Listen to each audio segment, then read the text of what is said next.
അപ്പം അതാ ഇന്ന് വൈകുന്നേരത്തെ ഞങ്ങളുടെ പരിപാടിയാണ് കേട്ടോ. നമ്മുടെ അച്ഛൻ വന്നിട്ടുണ്ടല്ലോ.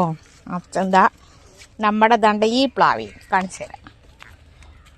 ഈ പ്ലാവിൽ നിന്ന് 2 ചക്ക ഇട്ട് ദണ്ടേ അച്ഛൻ വെട്ടുക. എപ്പോഴും ഇഷ്ടമാണോ? ദണ്ടേ ഇടിഞ്ഞിട്ടോണ്ടിരിക്കുകയാണ് കേട്ടോ. ദണ്ടേ ഒരെണ്ണം ഇത്തിരി. അതെ, ചക്കപ്പുഴുക്കും മീൻകറി. ഒരെണ്ണം ഇത്തിരി മധുരം ഉണ്ടായിരുന്നു അല്ലേ? ഇതല്ലാത്ത കേട്ടോ. പക്ഷെ നല്ല വലിയ എളുപ്പമുണ്ട് ഇതാക്കാനായിട്ട്. അച്ഛന് പിന്നെ ഇങ്ങനത്തെ ചക്ക വെട്ടല് കപ്പ പൊളിക്കലൊക്കെ ഭയങ്കര ഇഷ്ടപ്പെട്ട ജോലിയാണ്. ഓ, ഇച്ചാനകത്തുണ്ട്. പിള്ളേർ സ്കൂളിൽ പോയേക്കുക.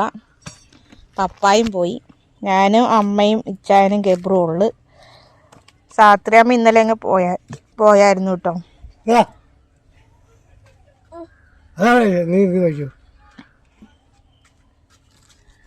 അപ്പൊ ഇതെല്ലാം വെട്ടിയെടുത്തതിന് ശേഷം നമുക്ക് കാണാവേ. അപ്പോൾ അതാ അച്ഛൻ മുറത്തിനകത്ത് എല്ലാം ഇരിഞ്ഞു തന്നിട്ടുണ്ട് കേട്ടോ. നമുക്ക് ഇതിനകത്തോട്ട് ഇതുപോലെ ഞങ്ങളുടെ ഇടുക്കിയിലൊക്കെ ഇതിനെ കീന്തി ഇടുക, അല്ലെ ചക്ക അരിയാന്നൊക്കെ ആട്ടോ പറയുന്നത്. അപ്പം നമുക്ക് ഇത് ഓരോന്നായിട്ട് അരിയാവേ. അങ്ങനെ 3 പേരും കൂടെ ഇരുന്ന് കണ്ട വൃത്തിയാക്കുക. ഞങ്ങളുടെ അവിടെ ഇതിനെ ചക്ക കീന്തുവാന്ന് പറയും. എന്തോന്ന്? ചക്ക കീന്തുക. ചക്ക കീന്തുവാ?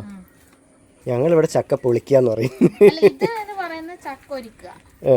ഇങ്ങനെ ചെയ്യത്തില്ലേ, അതിന് ചക്ക ഒരുക്കാന്നും ഇതുപോലെ ചെയ്യുന്നതിന്. ഗബ്രു എവിടെ പോന്നെ? ഈർക്കിളികളാ അത് വേണ്ട, ചക്ക കീന്തുവാന്ന് പറയും. അവിടെ പോയിരുന്നു ചക്ക കഴിക്കച്ചല്ലേ. ഇത് പക്ഷെ വലിയ കട്ടിയുണ്ട്. ഇത് കണ്ട കട്ടിയുള്ള ചുളയാ. അതുകൊണ്ട് ജസ്റ്റ് നമുക്ക് ഇത് അരിയൻ ചക്ക പോലെ വയ്ക്കാനേ പറ്റത്തുള്ളൂ. അരിയൻ ചക്കൻ ചമ്മന്തി. അരിയൻ ചക്ക എന്ന് വെച്ചാ നമ്മള് ഇത് കുറച്ച് വെന്തു പോകും, വെള്ളം കൂടുതലുണ്ടല്ലോ. അപ്പൊ അങ്ങനെ ഇതായി കഴിയുമ്പോൾ കുഴഞ്ഞു പോകും.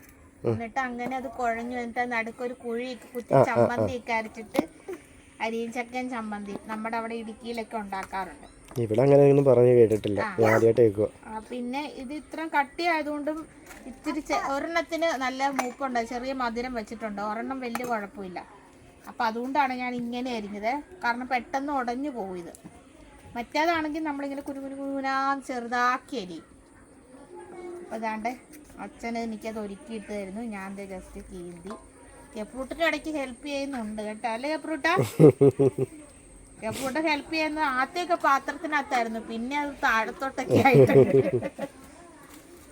അപ്പൊ ഞങ്ങൾ ചെയ്തിട്ട് അരിഞ്ഞതിനെല്ലാം ശേഷം കാണാവേ. ഇപ്പഴാ അമ്മ അറിയുന്നത്.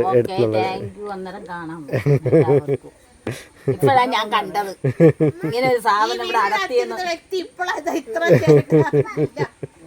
ഒരു സാധനം വെട്ടിയെന്നോ പൊട്ടിച്ചെന്നോ അതൊന്നും ഒന്നും അറിഞ്ഞില്ല.